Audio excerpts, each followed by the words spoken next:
তেলাওয়াত করছেন ইমাম প্রশিক্ষণের অন্যতম প্রশিক্ষণার্থী ইমাম হাফেজ ইউসুফকে কোরআন তেলাওয়াতের জন্য আমন্ত্রণ জানাচ্ছি। আউযু বিল্লাহি মিনাশ শাইতানির রাজীম। বিসমিল্লাহির রহমানির রহিম। হামিম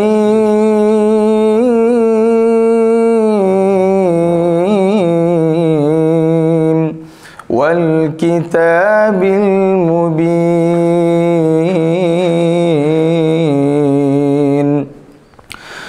ইন্না আনজালনাহু ফি লাইলাতিন মুবারাকাহ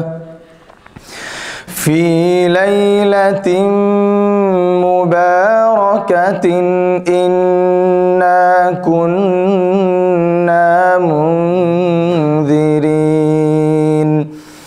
ফিহা ইউফরাকু কুল্লু আমরিন হাকীম আমরান মিন ইনদিনা ইন্না কুন্না মুরসিলিন। রাহমাতাম মির রাব্বিক ইন্নাহু হুয়াস সামিউল আলীম। রব্বিস সামাওয়াতি ওয়াল আরদি ওয়া মা বাইনাহুমা ইন কুনতুম মুকিনিন। লা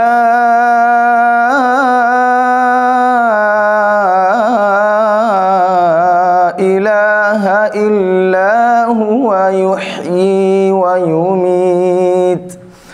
রব্বুকুম ওয়া রব্বু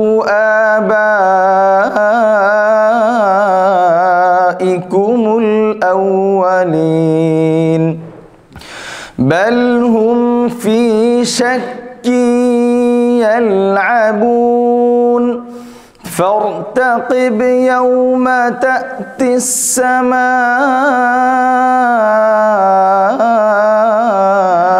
বিদুখানিন মুবিন। ইয়াগশান নাস হাযা আযাবুন আলীম। আসসালামু আলাইকুম ওয়া রাহমাতুল্লাহ। আসসালামু আলাইকুম ওয়া রাহমাতুল্লাহ। প্রিয় দিনী ভাইরা, জি আলহামদুলিল্লাহ, যারা এই ইমাম প্রশিক্ষণে অংশগ্রহণ করেছেন, আমি বলবো যে আপনারা আসলে অনেক বড় সৌভাগ্যবান। কারণ যিনি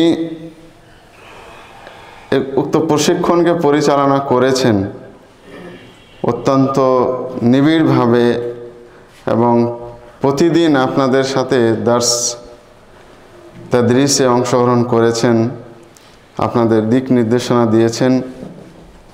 তিনি কোনো সাধারণ ব্যক্তি না, কোনো সাধারণ আলেম না, তিনি মদিনা ইউনিভার্সিটির অন্যতম সেরা উস্তাদদের একজন। মসজিদ নববী, মদিনা এগুলো হচ্ছে কি অত্যন্ত পবিত্র জায়গার এমন একজন শেখের কাছ থেকে সরাসরি আপনারা যে কোরআন এবং হাদিস থেকে দার্স নিয়েছেন, প্রশিক্ষণ নিয়েছেন, এটা সত্যি সৌভাগ্যের বিষয়, অত্যন্ত আনন্দের বিষয় এবং সারা জীবন মনে রাখার মতো বিষয়।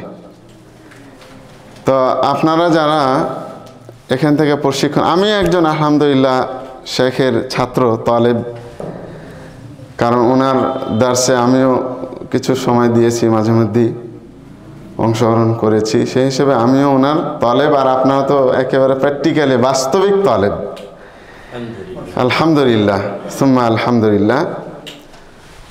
তো আপনারা আইম্মা, মুয়াজ্জিন, সাথে কি খতিব, আপনারা হলেন সমাজের কর্ণধার, সমাজের পরিচালক। এই জন্য তো আল্লাহ রাসূল সাল্লাল্লাহু আলাইহি ওয়াসাল্লাম দোয়া করেছেন আপনাদের জন্য, এই ইমামদের জন্য। সুবহানাল্লাহ। আল্লাহ রাসূল সাল্লাল্লাহু আলাইহি ওয়াসাল্লাম কি বলেছেন? আল্লাহুম্মা আরশিদিল আইম্মাহ, হে আল্লাহ তুমি ইমামদেরকে কি করো? সঠিক পথে পরিচালনা করো, তাদের সঠিক দিক নির্দেশনা দাও, সঠিক পথে চলার তৌফিক দান করো। এই যে দোয়া, এটা কত বড় সৌভাগ্যের বিষয় যে এটা আমরা যারা ইমাম, আমরা যারা মসজিদে ইমামতি করি, তাদের জন্য আল্লাহ রাসূল সাল্লাল্লাহু আলাইহি ওয়াসাল্লাম এভাবে দোয়া করেছে। সুতরাং আমাদের আল্লাহ রসুলের পক্ষ থেকে যে এই মহান দোয়া, এটাকে আমাদের রক্ষা করতে হবে। আল্লাহ রসুল সাল্লাল্লাহু আলাইহি ওয়াসাল্লাম এটা কেন বলেছেন? যেহেতু শায়খরা আলোচনা রাখবেন, আমি বলছি না বেশি কথা, অল্প কথা বলি। কারণ ইমামদের উপর নির্ভর করে একটা সমাজের সঠিক পথে চলা কিংবা সঠিক পথ থেকে বিচ্যুত হওয়া। এবং ইমামরা এই কাজটাই কিন্তু করেছেন। সোনালী যুগে দেখেন, অতীত যুগে দেখেন, ইমামরাই লিড দিয়েছেন একটা সমাজকে সঠিক পথে পরিচালনার জন্য। কিন্তু কালক্রমে আজকাল আমাদের ইমাম খতিবরা হয়ে গেছেন কি, মসজিদের যারা দায়িত্বশীল থাকেন, যারা কমিটিতে থাকেন, তাদের উপর নির্ভরশীল। তারা যেভাবে চালায় ওইভাবে চলতে হয়। অনেক সময় তাদের অসহযোগিতার কারণে ইমামরা যারা হক কথা বলতে চান, হক পথে চলতে চান, সমাজকে চালাতে চান, তারা বাধাগ্রস্ত হয়। কারণ দুর্ভাগ্যের বিষয়টা হলো কি, ওই যে আল্লাহ রাসূল সাল্লাল্লাহু আলাইহি ওয়াসাল্লাম বলছেন, লা তাকুমুস সাআ হাত্তা ইয়াকুনা আসআদুন নাসি লুকা ইবনে লুকা। অধমের ছেলে অধম যতদিন পর্যন্ত নেতৃত্ব না দিবে সমাজের, ততদিন পর্যন্ত কিয়ামত কায়েম হবে না। দুর্ভাগ্যের বিষয়, আমাদের মসজিদ হোক, মাদ্রাসা হোক, সমাজ হোক, রাষ্ট্র হোক, সব কিছুর নেতৃত্বে রয়েছে এই অধমের পর্যায়ের লোকেরা, নিকৃষ্ট পর্যায়ের লোকেরা। বেশিরভাগ মসজিদের, বেশিরভাগ সমাজের এই অবস্থা এখন বিরাজ করছে। যার ফলে আমি জানি ইমাম সাহেবরা অনেক সময় হক কথা বলতে পারেন না এই কমিটির অসহযোগিতার কারণে। কিন্তু আমাদের ইমাম সাহেবদের, খতিব সাহেবদের এটা একটা চিন্তা রাখতে হবে ব্রেনে, যে আল্লাহ রাব্বুল আলামিন আপনাকে দায়িত্ব দিয়েছে, আপনি আল্লাহর পক্ষ থেকে দায়িত্বপ্রাপ্ত, আপনি রাইন, রাখাল। কে কি বলল, সমাজ আপনাকে রাখবে কিনা, কমিটি আপনাকে রাখবে কিনা, এই চিন্তা করবেন না। আল্লাহর উপর তাওয়াক্কুল করতে হবে, হক কথাকে বলে দিতে হবে, সমাজে প্রচার করতে হবে। আমি নিজেই ভুক্তভোগী, আহলে হাদিস সমাজে মসজিদে খুতবা দিতে যে আমি বাধাগ্রস্ত। বেদাতের বিরুদ্ধে সামাজিক যে অন্যায়গুলো রয়েছে, যেগুলো কোরআন এবং হাদিসের সাথে সাংঘর্ষিক, ইসলামী নীতি নৈতিকতার সাথে সাংঘর্ষিক, শিরক বেদাত, এর বিরুদ্ধে কথা বলতে যে আমি নিগ্রহের শিকার। আমাকে এই আহলে হাদিসের সমাজের এক মসজিদে, অথচ ওখানে মসজিদের ইমাম আছে, খতিব আছে, আমাকে বললেন যে শাইখ আপনি মাসে একটা খুতবা দিবেন, যুব সমাজ, যুবকরা। তো তাদের অনুরোধে আমি খুতবা দিলাম, দুই তিন মাস দিয়েছি। পরে এতেই বললেন যে শাইখ মসজিদে আমাদের আহলে হাদিস সমাজ, মসজিদও আহলে হাদিসের এবং ইমাম সাহেবও আহলে হাদিসের, কিন্তু ইমাম সাহেব এই সমাজে যে বেদাতগুলো চালু আছে এগুলোর বিরুদ্ধে বলতে পারেন না, বলেন না উনি, কারণ উনিও ওগুলোতে অংশগ্রহণ করছেন, সমাজে প্রচলিত বেদাতগুলোতে।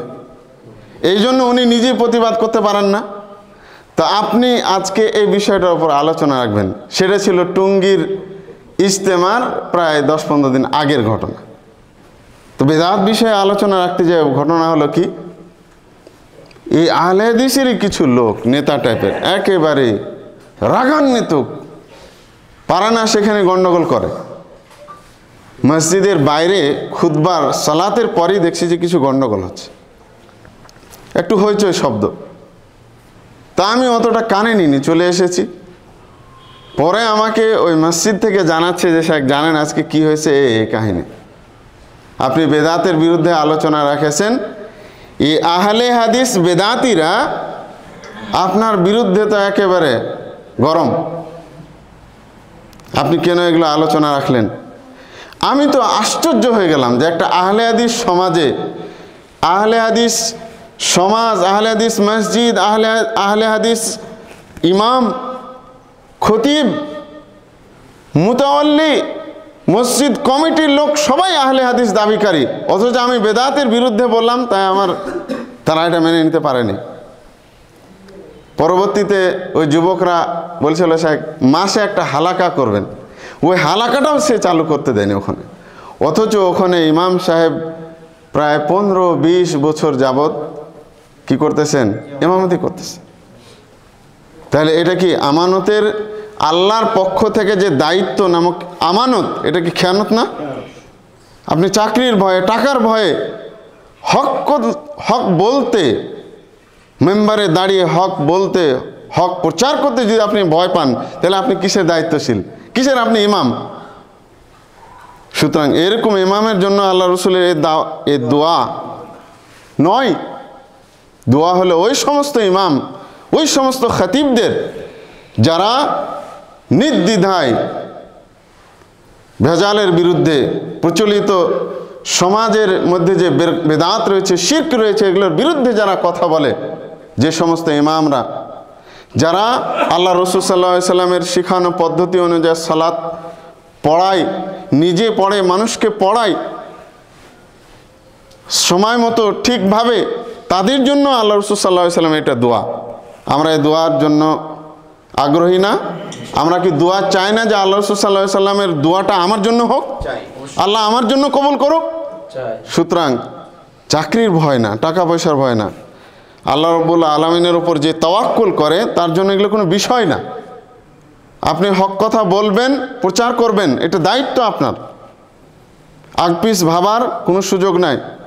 হক কথা সব সময় তিতা, মানুষ এটাকে সহজে হজম করতে পারে না, নিতে পারে না। আল হক মুররুন, হক সব সময় তিতা, এটা কেউ মেনে নিতে পারে না। এবং হকপন্থীদের সংখ্যা সব সময় কম হবে। তো আর মানে কি হক প্রচার করতে হবে না? দুই দিন আগে দেখলাম বিশাল এক মাহফিল, 15 থেকে 20 লক্ষ মানুষের জমায়েত, শিরক বেদাতের মার্কাজ বলা যায়, চট্টগ্রাম, চিটাগং, কক্সবাজার, হ্যাঁ ওইটাই একই আর কি। শিরক বেদাতের এগুলো মার্কাজ, আখড়া, সেন্টার, অথচ এতগুলো লোকের সামনে উনি তাওহীদের পক্ষে, শিরকের বিরুদ্ধে, বেদাতের বিরুদ্ধে একটা বাক্য উচ্চারণ করেনি। তো এগুলো দিয়ে কি হবে?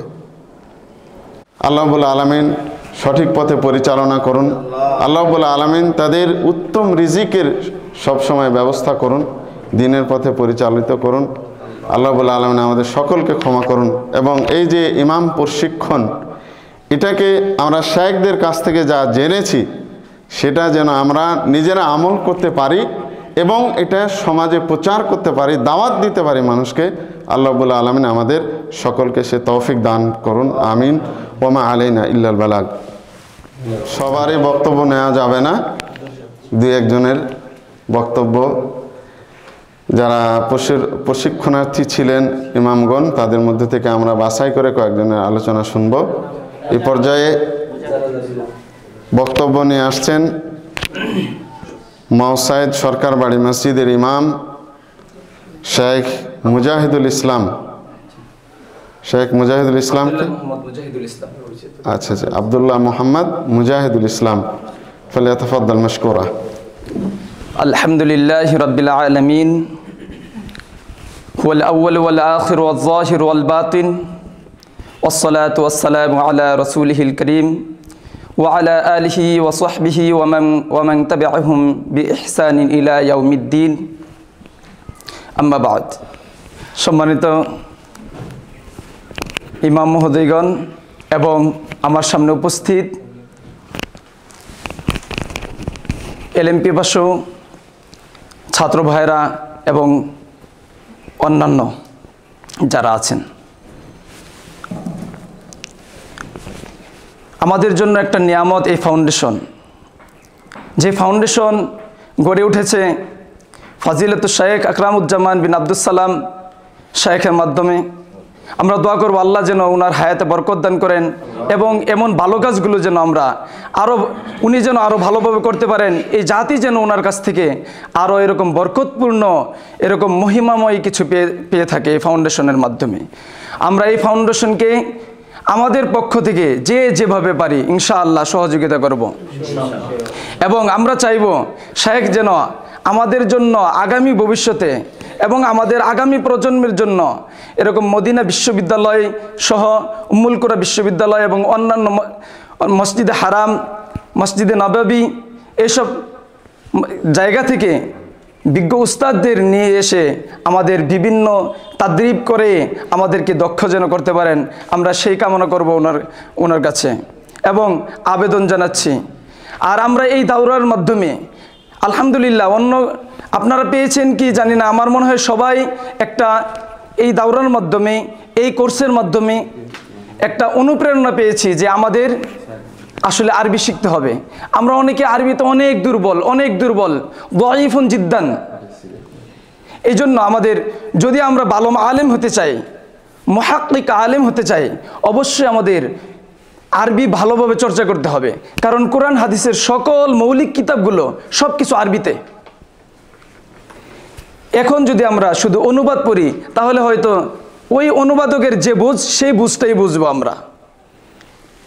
এমন হতে পারে সে ভ্রান্ত হলে ওই ভ্রান্ত বুঝটাই আমরা বুঝে নিব।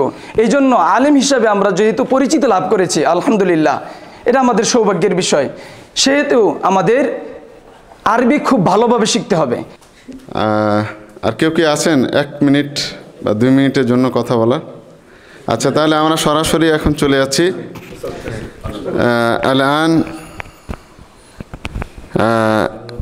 الآن يتشرف علينا بكلمة مفيدة ومهمة شيخنا أستاذنا فضيلة الشيخ الدكتور زايد محمد غانم الجهني، فليتفضل مشكورا ومحظورا. بسم الله الرحمن الرحيم. الصوت واضح؟ بسم الله الرحمن الرحيم. الحمد لله رب العالمين، والصلاة والسلام على أشرف الأنبياء وسيد المرسلين نبينا محمد وعلى آله وأصحابه أجمعين. أما بعد، أيها الأخوة الكرام، فضيلة الشيخ أكرم الزمان رئيس مؤسسة إحياء السنة، أيها المشايخ الفضلاء والأئمة النجباء، أهلا وسهلا بكم. إنه لشرف عظيم أن ألتقي بكم في هذه الأيام المباركة التي قضيناها مع بعضنا شهرا كاملا. والحقيقة أنني شرفت بكم لأنكم أئمة البلد وعلماء البلد وموجه البلد ومرشد الناس، هذه كلها صفات لكم، فالحمد لله أن جعلكم كذلك.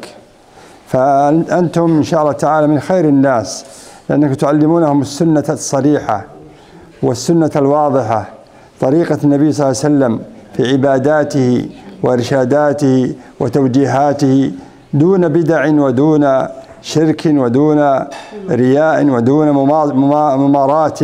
فالحمد لله أن جعلكم كذلك، وهذا شرف عظيم لكم أن جعلكم الله في هذه المثابة. تفضل. الحمد لله والصلاة والسلام على رسول الله. شيخ حفظه الله.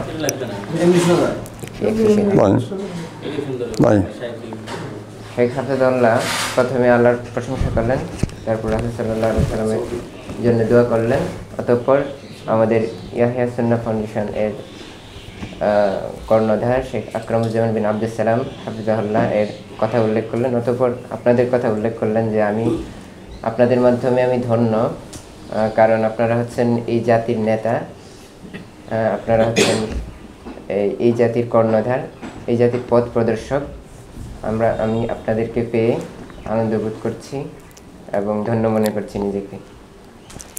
وهي لفتة كريمة من الشيخ لكم، حيث أنه قد حاول أن يجمعني بكم، وهذا الحقيقة أنه شرف عظيم لي.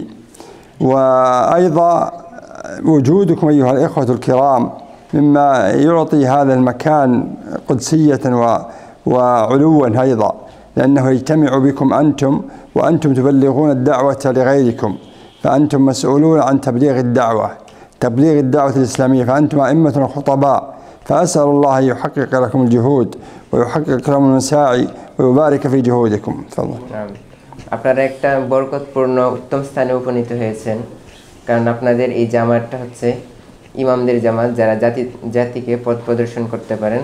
আপনারা দ্বীনের প্রচার করেন এবং এর বিধিবিধানগুলো মানুষের কাছে পৌঁছে দেন। সুতরাং আপনাদের জমায়েত হওয়া এবং আমাদের একত্রিত হওয়া, শেখ আকরামুজ্জামান বিন আব্দুস সালাম হাফিজাহুল্লাহ এর এই বিষয়ে শরীক হওয়া এবং দার্স প্রদান করা, এই সবগুলো একটা বরকতপূর্ণ অবস্থায় অবতীর্ণ হয়েছে।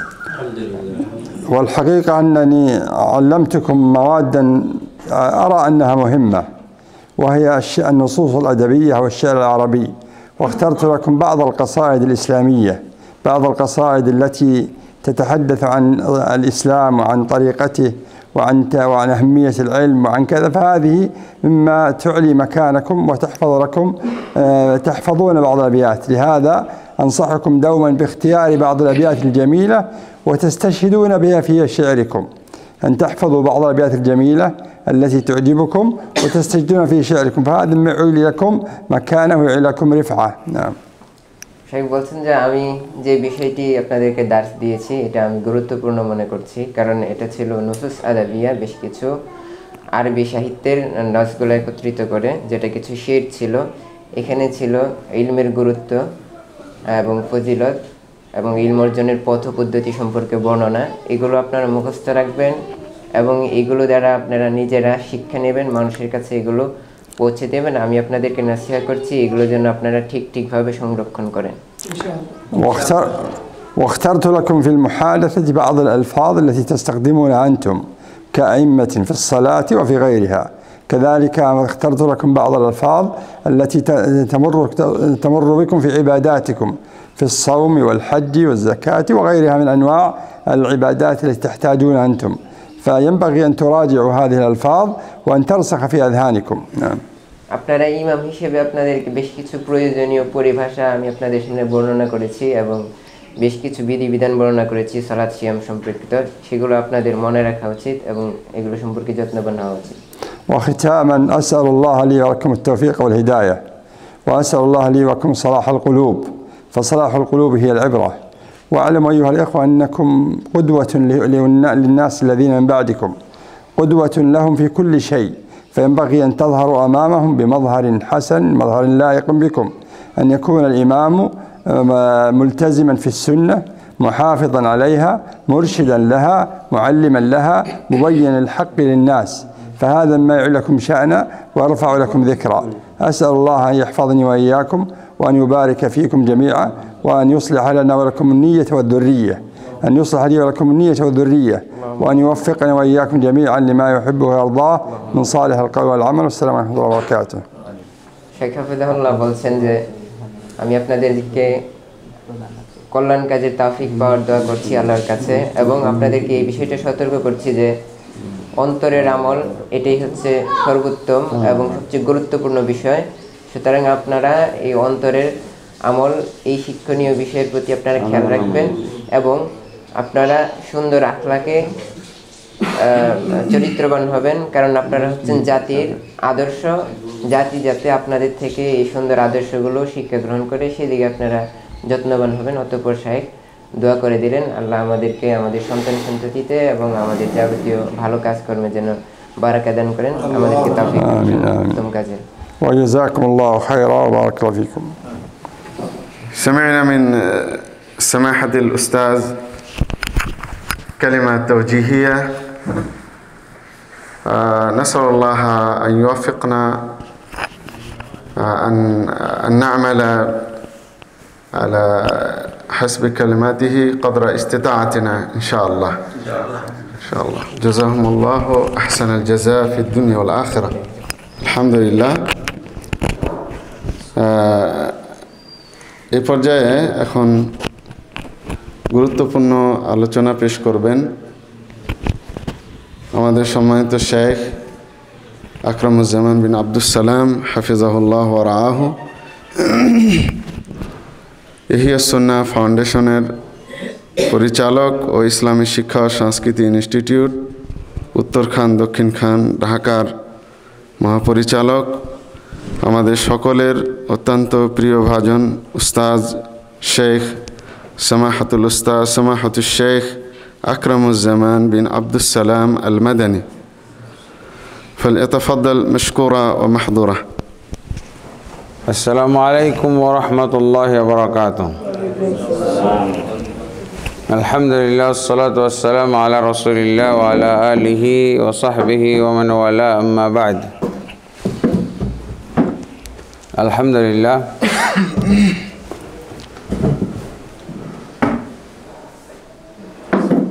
نحن نرحب أئمة المنطقة، أئمة أهل الحديث، أئمة مباركون، أئمة الدعوة في المنطقة إن شاء الله، وأئمة نحن نعتبرهم كدعاة لمؤسسة إحياء السنة، يتقبل الله الجميع لذلك.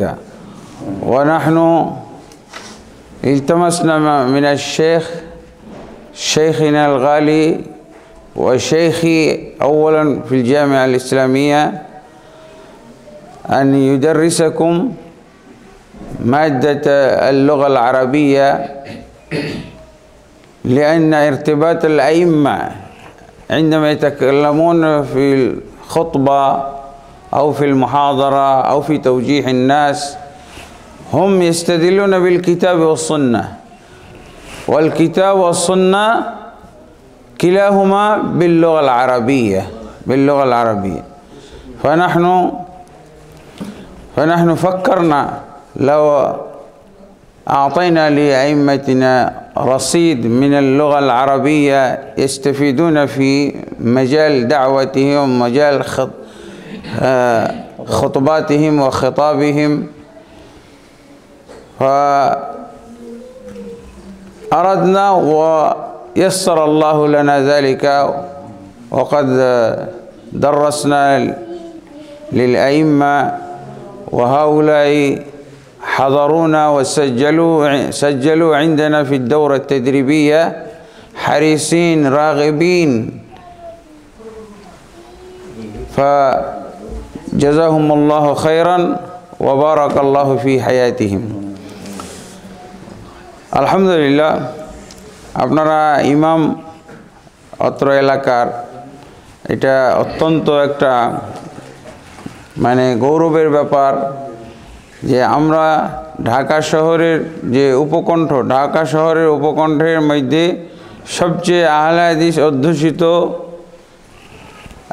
এলাকা, আহলে হাদিস মসজিদ সবচেয়ে বেশি অত্র এলাকায়।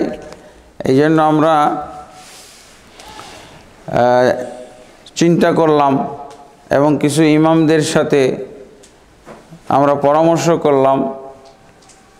আমাদের চিন্তার সাথে তাদের পরামর্শ এবং তাদের সম্মতি একত্র হয়ে গেল। তারপরে আমরা শাইখের কাছে দরখাস্ত করলাম আপনাদের এই ট্রেনিংয়ের ব্যাপারে, এবং উনি এতই গুরুত্ব দিলেন যে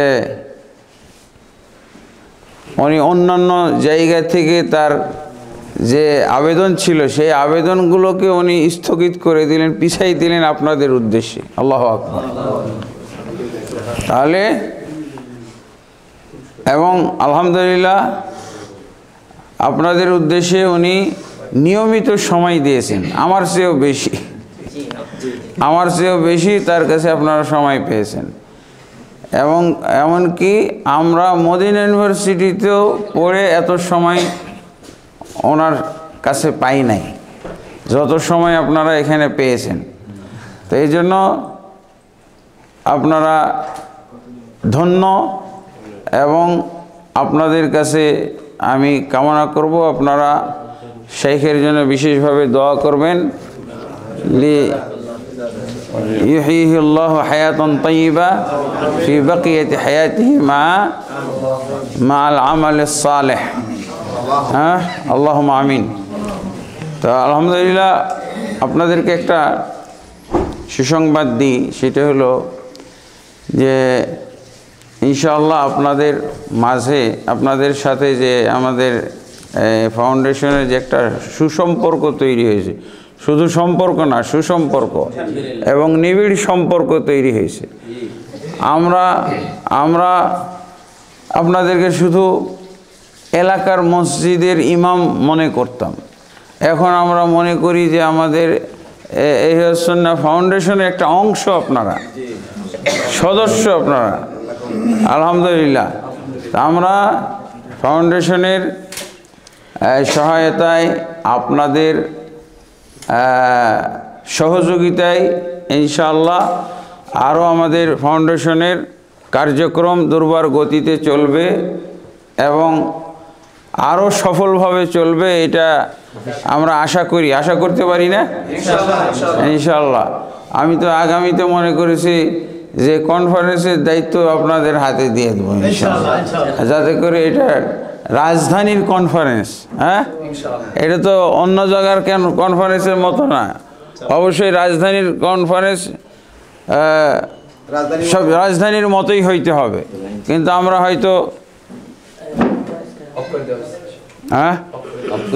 হয়তো সেভাবে করতে পারি না, এখন আপনাদের সহযোগিতায় আমরা সেটা পারবো বলে আশা করি। আর একটা বিষয় হলো যে যদি আপনারা যদিও মনে করতেছেন যে মসজিদের এই ইমামতিটা, মসজিদের ইমামের কিন্তু রাষ্ট্রের ইমামের সাথে বিরাট সম্পর্ক আছে। রাষ্ট্রের ইমামের চাইতে মসজিদের ইমামের গুরুত্ব সবচেয়ে বেশি। এই জন্য রাষ্ট্রের ইমাম আল্লাহর, এমনকি রাসূলুল্লাহ সাল্লাল্লাহু আলাইহি ওয়াসাল্লাম এবং সাহাবায়ে কেরাম আবু বকর রাদিয়াল্লাহু, ওমর, ওসমান, আলী এবং যারা খোলাফায়ে রাশিদিন ছিলেন, তারা রাষ্ট্রের ইমামতির চাইতে মসজিদের ইমামতিকে বেশি গুরুত্ব দিয়েছেন। এবং রাষ্ট্রীয় কাজের মধ্যে সবচেয়ে গুরুত্বপূর্ণ কাজ তারা মনে করত এই মসজিদের ইমামত।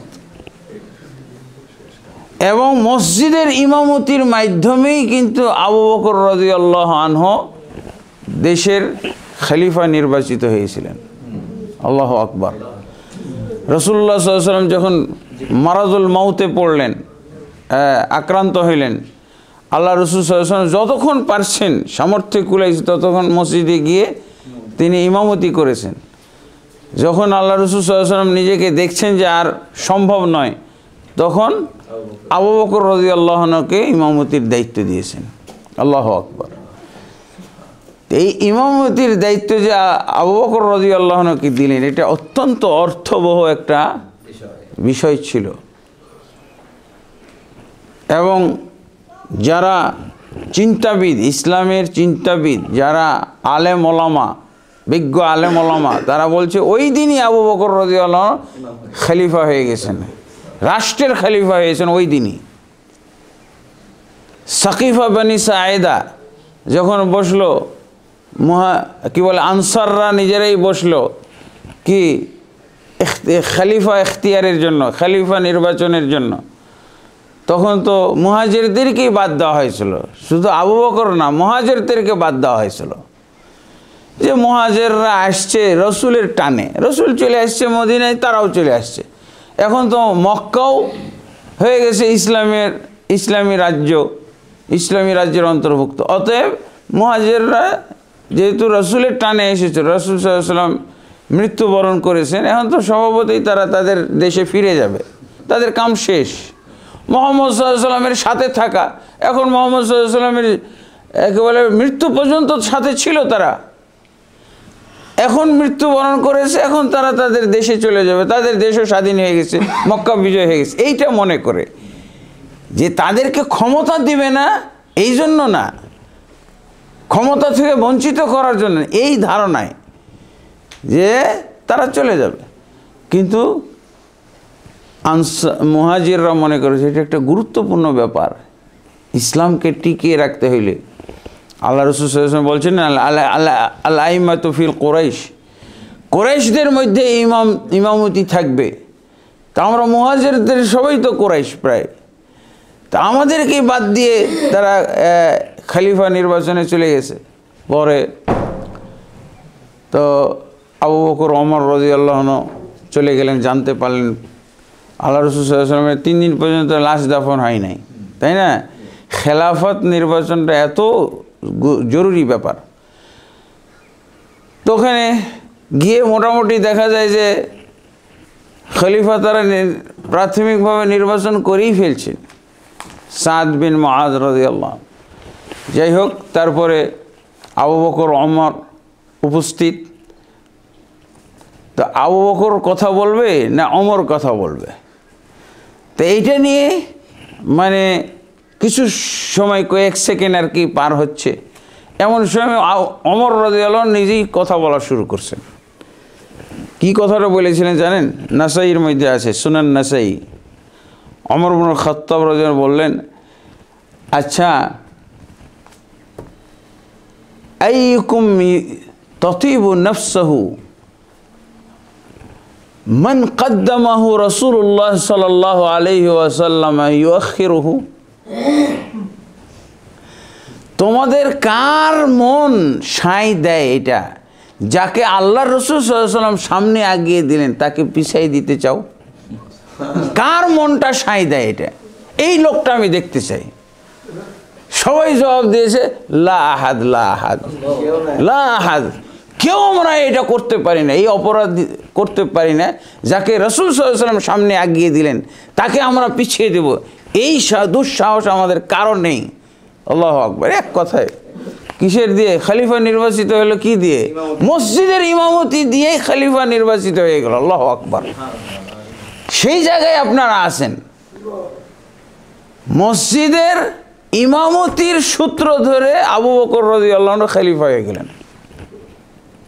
এরপর আরও কিছু তো কথা আছে, আল আইমাতু ফিল কুরাইশ, কুরাইশদের মধ্যে ইমামতি থাকবে, সেদিক দিয়েও ঠিক আছে, আলহামদুলিল্লাহ। এই জন্য আল্লাহ রাসূল সাল্লাল্লাহু আলাইহি ওয়াসাল্লাম কিয়ামত কাল পর্যন্ত ইমামদের, মসজিদের ইমামদের এই মর্যাদা দিয়েছেন।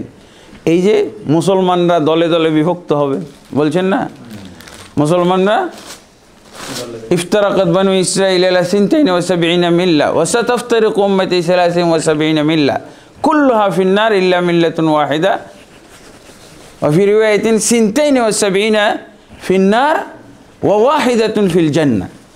আল্লাহ রাসূল সাল্লাল্লাহু আলাইহি ওয়াসাল্লাম এইভাবে বলছেন। তো এই যে দলে দলে বিভক্ত হওয়া, দলে দলে যখন মুসলমান বিভক্ত হয়ে যাবে, এখন বর্তমান যুগে সংগঠন বিভক্ত, এই যে বইটা লিখছি না, কি লে, যুগে যুগে বিভক্তির আবর্তে মুসলিম জাতি সাম্প্রতিককালে সাংগঠনিক বিভক্তি ঐক্যের সূত্রাবলী, এই বইটা লিখছি। ইসলামী সমাজে তাআদ্দুদুল জামাত হইতে পারে না, ইসলামী সমাজে একাধিক দল হইতে পারে না, একাধিক জামাত থাকতে পারে না। একাধিক জামাত সফরে থাকতে পারবে, একাধিক জামাত ময়দানে, মরু ময়দানে থাকতে পারে, কারণ সব আলাদা আলাদা থাকছে। সফরে থাকবে, ময়দানে থাকবে, কিন্তু মুকিম অবস্থায় সমাজ এবং দেশের মধ্যে এক জামাত ছাড়া দ্বিতীয় জামাত সব অবৈধ। রাসূলুল্লাহ সাল্লাল্লাহু আলাইহি ওয়াসাল্লাম কি বলছেন? মান আতাকুম ওয়া আমরুকুম জামিউন আলা রাজুলিন ওয়াহিদ, সমাজ এবং রাষ্ট্রের নেতা একজন হবে, জামাতও একটাই হবে। শব্দটা ভালো করে শুনে নেন। আন আরফাজাতা রাদিয়াল্লাহু আনহু, আরফাজা রাদিয়াল্লাহু থেকে বর্ণিত, সহিহ মুসলিমের মধ্যে আছে হাদিসটা।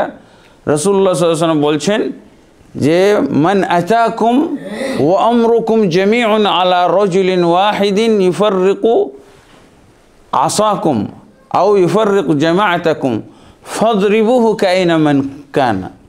আল্লাহ রাসূল সাল্লাল্লাহু আলাইহি ওয়াসাল্লাম বলছেন যে তোমরা যখন একজন ব্যক্তির অধীনে, একজন আমির, একজন খলিফার নেতৃত্বে ঐক্যবদ্ধ থাকো, এবং এই সময় আর কেউ যদি এসে আরেকটা জামাত গঠন করে, তাহলে আল্লাহ রাসূল সাল্লাল্লাহু আলাইহি ওয়াসাল্লাম বলছেন ফাকতুলুহু কাইনা মান কানা, তাকে হত্যা করে ফেলো, সেই যেই হোক না কেন। তাহলে দ্বিতীয় জামাত গঠন করা একেবারে নাজায়েজ, হারাম। কিন্তু ঐক্যমতে হাদিসের দৃষ্টিতে মসজিদের জামাত কিয়ামত কাল পর্যন্ত একাধিক জামাত, এটা হলো বৈধ, বরং ফজিলতপূর্ণ। ইখতিলাফের সময় বিভিন্ন জামাতে বিভক্ত হয়ে যাওয়ার সময়, মুসলমান যখন বিভিন্ন জামাতে বিভক্ত, কোনো জামাতে যাওয়া জায়েজ নাই, একমাত্র মসজিদের জামাত তাদের জন্য হলো জামাতবদ্ধ জীবনের একমাত্র উপায়। যখন আকীদাগত বিভক্তি নাকি এমনি মুসলমান আকীদা ঠিক এমনি ভাগ হইছে, ওই ভাগটা বুঝাইছে। আকীদাগত বিভক্তি, আর একটা হলো আমাদের হলো কি আমাদের উখুয়াতের দিক থেকে বিভক্তি। একটা হলো আকীদাগত বিভক্তি, এটা হলো এই যে কি বলে এই 72 দল। আর একটা হলো কিসের, আর একটা হলো একই আকিদার যদি হয়, একই আকিদার মধ্যে, তাহলে যদি ভাই ভাই না হইতে পারে, একজন আর একজনের শত্রু হয়, কোরআনের আয়াতটাতে কি আছে? হ্যাঁ, সূরা আলে ইমরানের 103 নম্বর আয়াত, সূরা আতাসুম বিহাবলিল্লাহি জামিআন ওয়া লা তাফাররাকু ওয়াজকুরু নি'মাতাল্লাহি আলাইকুম ইয কুনতুম আদাআন ফাআল্লাফা বাইনা কুলুবিকুম ফাসবাহতুম বিনি'মাতিহি ইখওয়ানা। তাহলে আল্লাহ আমাদেরকে স্মরণ করতে বলছেন, একটা হলো উখুয়াতের দিক থেকে বিভক্তি, আমি আমার ভাইকে ভাই মনে করতে পারছি না, এই বিভক্তিটাই কিন্তু কোরআনে আল্লাহ উল্লেখ করেছেন সূরা আলে ইমরানের 103 নম্বর। এর আকীদাগতটা না, আকীদাগতটা পূর্বে আছে, জাহিলি যুগের মধ্যে আমরা ছিলাম। আর কিন্তু আল্লাহ এখানে কি বলছেন, তোমরা স্মরণ করো আল্লাহর নেয়ামতের কথা, যখন তোমরা পরস্পরে শত্রু ছিলে, তখন আল্লাহ তার নেয়ামতে তোমাদেরকে ভাই ভাই বানিয়ে দিয়েছে। এখন আমাদের এই যে বিভিন্ন দলে এবং জামাতে বিভক্ত হওয়ার কারণে ভাই ভাই ছিলাম, এখন শত্রুতে পরিণত করে দিয়েছে। এটা আকীদাগত না। সাহাবীদের মধ্যে কি আকীদাগত ছিল সমস্যা? এই যে তারা যে দুই দল হইল, মারামারি হইল, কাটাকাটি হইল, তারা কি আকীদাগত কারণে হয়েছিল? কি কারণে হয়েছিল? হ্যাঁ, তার আকীদাগত কারণে। আকীদা তো সবারই ভালো, সবাই জান্নাতি। আপনাদের সাথে থাকতে চাই, আপনাদেরকে আমার সাথে রাখতে চাই ইনশাআল্লাহ। আপনারা চাইলে আমরা সাপ্তাহিক হালাকা করতে পারি, আপনারা ইমামদেরকে নিয়ে আসবেন। আপনারা ইমামরা ওই যে বললেন না, সমাজে এই নিয়ে সেই নিয়ে অমুক ব্যক্তি তমুক ব্যক্তি মাতব্বরি করে, এই আমাদেরকে বেদাতে জড়িত করে, বাধ্য করে, এই লোকগুলোকে ধরে নিয়ে আসবেন সাইজ করার জন্য ইনশাআল্লাহ। এখানে আমাদের কাছে তো আসতে পারে, আপনারা নিয়ে আসবেন ইনশাআল্লাহ। এবং আস্তে আস্তে এটা আমরা একটা এই যে সাপ্তাহিক এই যে প্রশ্নোত্তর, এই যে একটা আমরা 1 মাসের যে ট্রেনিং করলাম, এটাই হইতে পারে আমাদের জন্য মিফতাহুল খাইর। এটা কল্যাণের একটা চাবিকাঠি আমরা হাতে পেয়েছি। এখান থেকে অনেক দিক উন্মোচিত হচ্ছে, অনেক দিক আমাদের মাথায় উঁকি দিচ্ছে। হ্যাঁ, কল্যাণের দিক আপনাদেরকে কেন্দ্র করে আমরা অনেক কিছু ভাবতে পারতেছি, অনেক কিছু চিন্তা করতে পারতেছি। আপনারাও আমাদেরকে নিয়ে অনুরূপ ভাবতে পারেন এবং ইনশাআল্লাহ আমাদেরকে আপনারা সাথে পাবেন। যদিও আমরা হয়তোবা আপনাদেরকে এই যে 1 মাস ব্যাপী কষ্ট দিলাম, এই কষ্টের হয়তো একটা বিনিময় দেওয়া দরকার ছিল, কিন্তু আমরা তেমন দিতে পারছি না। আমাদের ওই যে মাসব্যাপী একটা প্রোগ্রাম আমরা টেনেছি, তারপরে একটা কনফারেন্স গেল, দুইটিতে প্রায় আমাদের 25-30 লাখ টাকার কাছাকাছি খরচ হয়ে গেছে, বুঝেছেন? আলহামদুলিল্লাহ। আর আমরা আপনাদেরকে যেটা বলেছিলাম, এটা একটা বিরাট মূল্যবান হাদিয়া। হ্যাঁ, হাজার হাজার লক্ষ লক্ষ টাকার চাইতে এটা মূল্যবান একটা হাদিয়া, যে শাইখের মোবারক হাতে সিগনেচার করে একটা সার্টিফিকেট আপনারা পাইতেছেন। এই সার্টিফিকেট বাংলাদেশে আর কোনো ইমামের নাই, একমাত্র আপনাদের কাছে। হ্যাঁ, এই সার্টিফিকেট আর কারো কাছেই নাই। এটা দেখা যায়, আলহামদুলিল্লাহ, সেটা আপনাদেরকে আমরা দিতে পেরেছি। মানে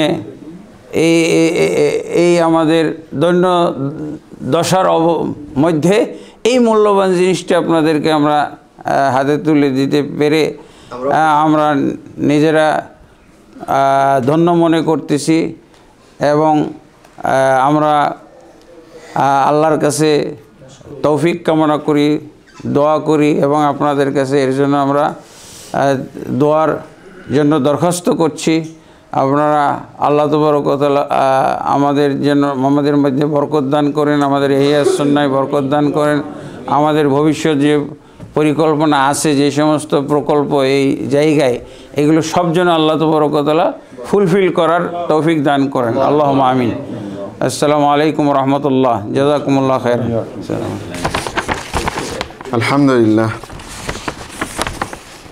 শেখের মূল্যবান নসিহা আমরা শুনলাম অনেক সময় ধরে। অত্যন্ত গুরুত্বপূর্ণ নসিহা, এগুলো আমরা মূল্যায়ন করার চেষ্টা করব ইনশাআল্লাহ।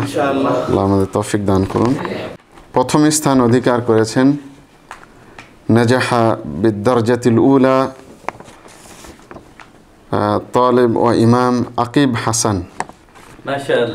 মাশাআল্লাহ, প্রথম স্থান অধিকার করেছেন আকিব হাসান 150 নম্বর পেয়ে। দ্বিতীয় স্থান অধিকার করেছেন আব্দুল্লাহ বিন আবুল কালাম।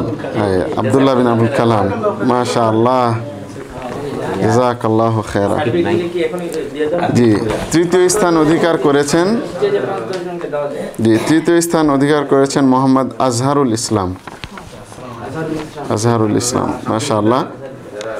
বাকি যাদের রেজাল্ট আপনারা ইনশাআল্লাহ ই করে নিন। মাশাআল্লাহ, মাবরুক।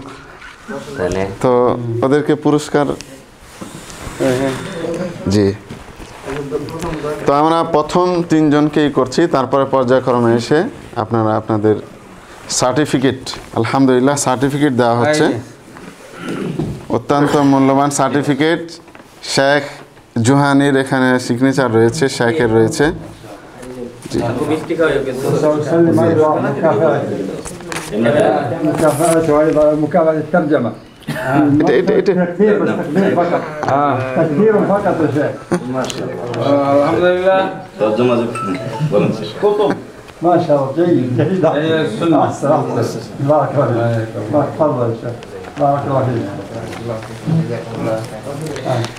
হ্যাঁ, দ্বিতীয় হয়েছে আব্দুল্লাহ বিন আবুল কালাম। পুরস্কার আছে না? আব্দুল্লাহ আবুল কালাম লিখেছি, আব্দুল্লাহ বিন আবুল কালাম। জি জি,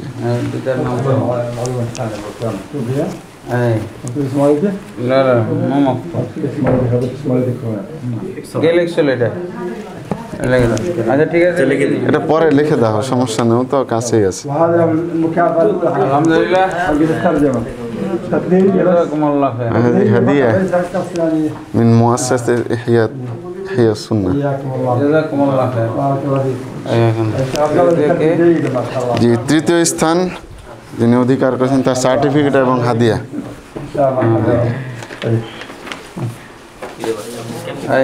আলহামদুলিল্লাহ।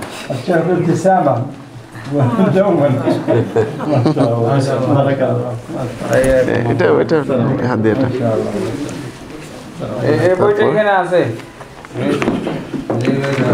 জাযাকুমুল্লাহ খাইর। চতুর্থ স্থান অধিকার করেছেন وقد يعينني في الترجمة يا أخي. ما شاء الله. ওয়ালাদ আব্দুল্লাহ শাহিদ মাদানী। পঞ্চম স্থান অধিকার করছে হাফেজ ইউসুফ।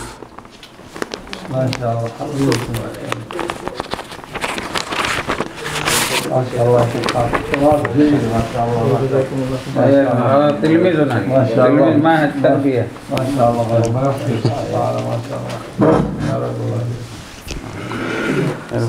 ষষ্ঠ স্থান আব্দুল্লাহ মাহমুদ মুজাহিদুল ইসলাম।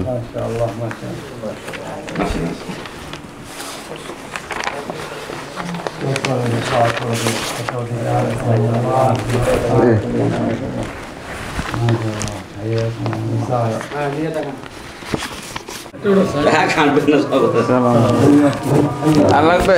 সবাই অংশ